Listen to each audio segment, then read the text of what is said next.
waxaan soo hormarinaynaa maqal iyo muuqaalkii laga duubay ee fadlan tus maxkamadda iyo dadka liiraa Salaad Cabdullaahi Cabdi waxaan ka dhashtay magaalada Baydhabo meel u jidho 25 kilomitir liiraa Gofguud gaar ahaan tuulada Alyam baan ka dhashtay gaarka ay waxaan ku noolahay adiga 6 sano hadda aan joogo iyo 2 sano ka horeysay mar joogaan ka laabtay oo taasi abay aadi hadda waxaan ku noolahay 6 sano oo aadi ah waxaan ka shaqayn jiray aska maali baa aska aha mar gaariyaal la soo jiray marka hadda u dambeysana waxa ka shaqaynay dhagax qof dhagax la oo dhagax dhismada ka shaqeeyo oo dhagax ka qaraabta aha say dhagax u qaraabnay baan waxaan bartay nin la yiraahdo Goobe 2022 baan bartay bishi koowaad Goobe saa ula shaqaynay shaqaalnimo kala shaqaynay fundiyuha asi ani shaqaala aha maalin buu hadal buu ii dhiibay hadalkaas oo ah shabaabnimo buu ii dhiibi jiray oo ay dhigi jiray Salaado arinta aan ka dhex jirno aan ka shaqaysanayn waa dhagaxna waa naafiya si leeyahay malahan aan buu aan ka shaqeey laakiin shaqo kale khaas ah aan leeyahay baa jidh ee kala shaqeyso oo maxay tahay dhay waa weydii waa iga jawaabay wiilay shabaab baan ahay bishii lacag baan qaataa riga igala shaqeeya dhagaxna waan ka shaqeystaa man la dareemo adna aniga iga mid tahay wiilay geeskayga la shaqeyso anba kullu mid baahay man lagu dareemay misheerkaan waa saqaanaysaa geeskaas kalena dhagaxna waa isku wadanaysaa waxa la ogaanay aad tuuta u qaanaysid maalin walba aad hub aad wadaysid ma ahan wiilay igala qaraabo $50 bishii yiri orod ka soo danayso marka ka soo danaysatid kadib shaqaan qaaraba rigin waa ku barayaa hadii jarnaatigaadana $50 ma $50 dan baan ku siiyay dad aad leedahay ka soo dhamayso kadib wixii jarnaati aad leedahay iyo wixii meeshii waxa ka soo baxay iyo wixii yihiin iyo wax kala diban ka faansiina buu yiri wax walba diban ka faansiina hayeen dhahay $50 aan ka qaad weerinin nabadoon u ahaaday ninkaas uu soo maaqaaday ninkii koowaad falki koowaad aan sameeyay oo ninka aan ku dilay oo falki koowaad hadda aan sameeyay oo midkaan kaan soo dhaqay oo hubka ii soo dhiibay marab iyo meel mar u dhaxaysa ee hubku markii ii soo dhiibay bustalad ii soo dhiibay intii ii soo abay bustalad ii soo dhiibay ninkii wax weer waa soo tugtay salaad waa ka soo baxnay maqrabkan isku meel baan ka soo tukanay hadii adaa laga rabaa inaad gacantaadii ku baxo ninkaas ma saasaan dhahay haye waan dhahay waa soo labisnaa ku imaanaya meel la yiraahdo agaar weyne baa uu tagay maqrabkii markii la soo tugtay kadib sheene oo soo dhowday gurigiisii iritiisa istaagnay bustaladu ii abay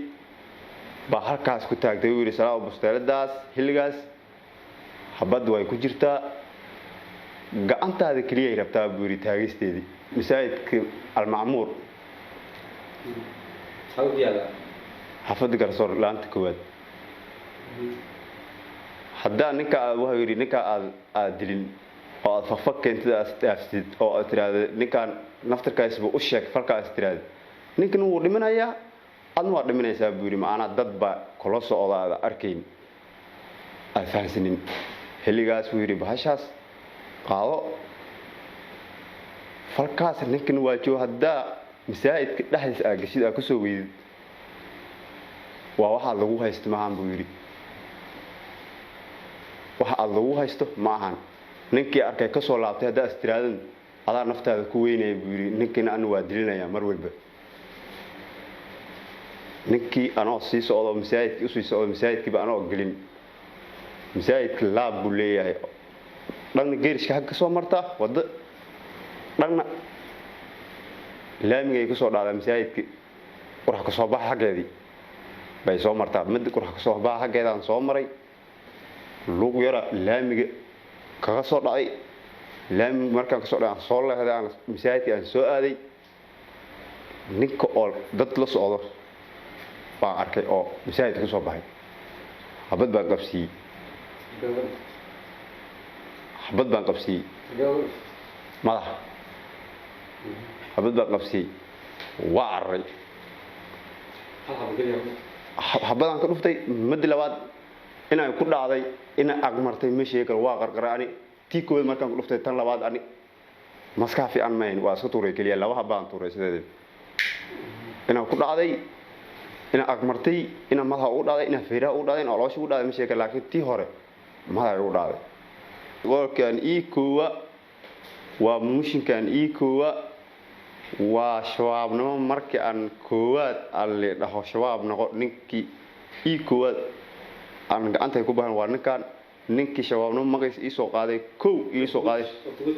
oo isku tashkiilay oo professionkeeda lahan goobuwe qof kale ii soo labeeyo oo shabaabnimo igu soo sheego oo ii keeno shabaab noqo dhaho nolosha intii aan noolaa ma arkin ninkii koowaad oo shabaabnimo magaciisa ii soo qaaday goobuwe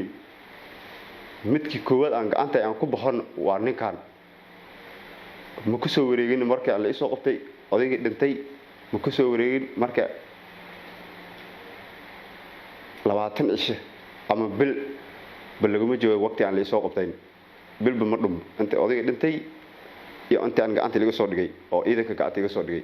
oo ninkiin hadda gacanta laga hayo oo ani falka ii geysto oo aan falka ii dhaxgeliyay oo shabaabnimada ay soo geliyay koorna ma ku jirin kadib bin qof kale iliimaan isii kaliya programkaas ii keenay isna waan rabaa ina xukunka aan leeyahay mid la mid ah la marsiyo kuwa kale isii ka dambeeyaan binaanka la soo saaro dawladda intaas aan ka codsanayaan magacayga waa Abuukar Cabdi Abdurrahmaan waxaan ku dhashay Fita Dheer waxaana wax ku bartay Qoryooli barashadeedii labaad waxay ahayd marka galkacayna waxaan imid 97 shaqadeedana waxay ahayd fuundi oo la yaqaan goobe ma garatay bisha soon hadda aan soo dhaafnay baa la soo wacay wiilkaagii kan baa leeyahay aniguna nin shabaab ah adna shabaabad ku darsamaysaa abu Maxamed Abuukar Nookeen haddaadan noo keenina waad ka maqan tahay waayahay baan yiri hawshii baan galay wiil baan tashkiiliyay waa iga diiday iyo kuwa kale iyagana aan bagaranaynin waa iga diideen ninkan oo shaqaale ii ah baan tashkiiliyay asna wax lacag oo guna baan siiyay asna hawshii baa la galay ma garatay Abdaqani Waloore baad dilaysaa baa la yiri waayahay baan yiri gudoomiyaha la igu sheegay asna waa u sheegay salaad waayahay buu yiri hawshii buu galay laba habeen baan kala tusay masaajid ku tusay habeenkii saddexaad hawshii baa la fuliyay ani asagaan ahayn waa tusay hawshii baan fulinay ka bacdina ishii baa laga baxay meeshii buu ku dilay bistoolada xaafadda uu dhigay masaajidka Macmuur banaankiisa ma garatay bistooladii xaafadda uu dhigay waxa kamid ahaa in ninkan uu qaarijiyo waxa allaala wixii lacag la soo diro inaan kala barano ani asaga lacag oo la balan qaaday ma aha 500 400 mid milyan lacag ana ku soo diray kugu filan adiga iyo waqti kula shaqeeya la yiri waayahay baan leeyahay marka asna waa u sheegay waayahay buu asna hawshii saasan ku galnay hawshii waa ogolaanay waa iga ogolaaday okay qofkii u horeeyay in soo sheegay la yiri shaqada ka dambaysa qofkii uu ahaa ina Waloore magacaw Abdaqani muxuu ahaa gudoomiye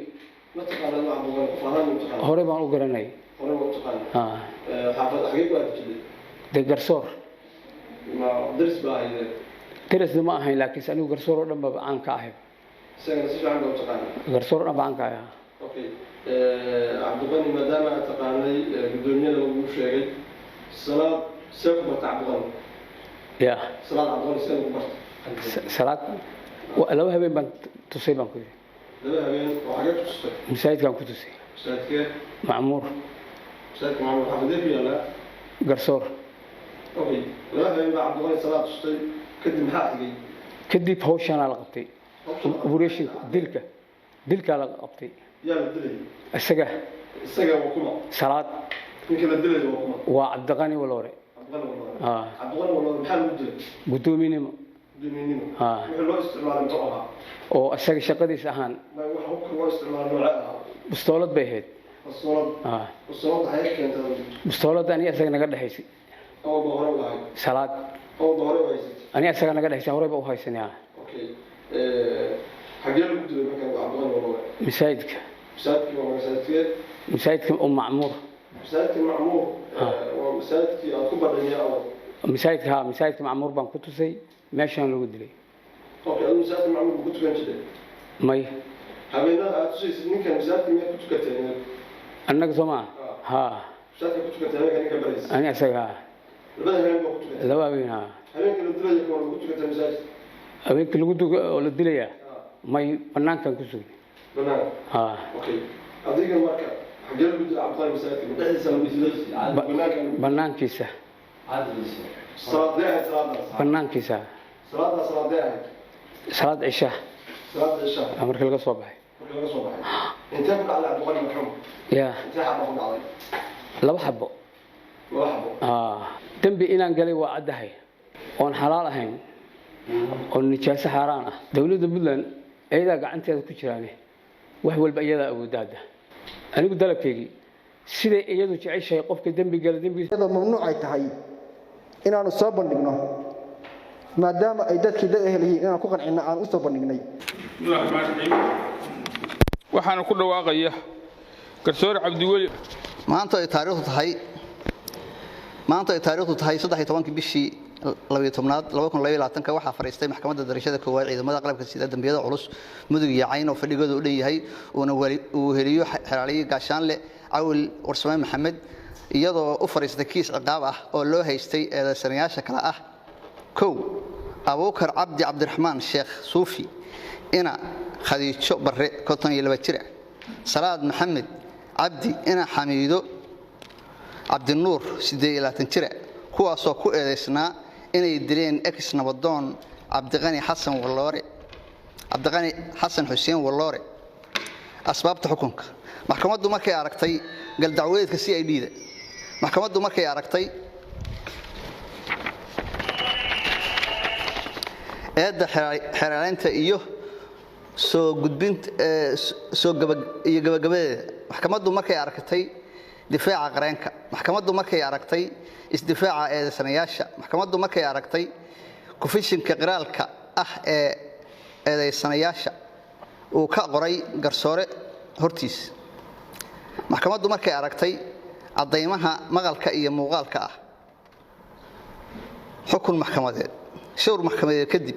maxkamaddu eedeysanayaasha kala ah Abuukar Cabdi Cabdiraxmaan Goobe ina Khadiijo Barre 52 jir iyo Salaad Cabdullaahi Cabdi ina Xamiido Cabdinuur 28 jir maxkamaddu waxay ku xukuntay dil toogasho iyadoo maxkamaddu u cuskatay shariicada islaamka suuratul maa'ida aayadda 33 xeer lambartan qodobkiisa labaad firqadiisa koowaad cidii dood ka qabtaa waxa u furan 3 casho gudahood oo rafaan ah taliyaha xabsiga waxa la farayaa inuu xabsiga ku hayo xukumanayaasha ina Baarliin Cabdinuur Xaaji 22 jir Bishaar Daahir Axmed ina Timiro Ismaan Ali 19 jir kuwaasoo ku eedeysnaa inay qarax soo galiyeen Puntland laguna qabtay degmada Galdogo maxkamaddu waxay ku xukuntay dil toogasho iyadoo maxkamaddu xukuntay shariicada islaamka suuratul maa'ida aayadda 33 xeer lambartan qodobkiisa 7 waxay kaloo maxkamaddu xukuntay gaarigii dhaynaha ahaa oo taargadiisu tahay ka aha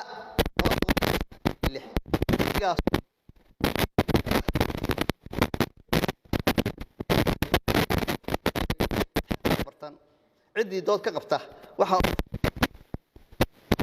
taliyaha xabsiga waxa la farayaa inuu xabsiga ku hayo xukumanaha xabsiga billahi tawfiiq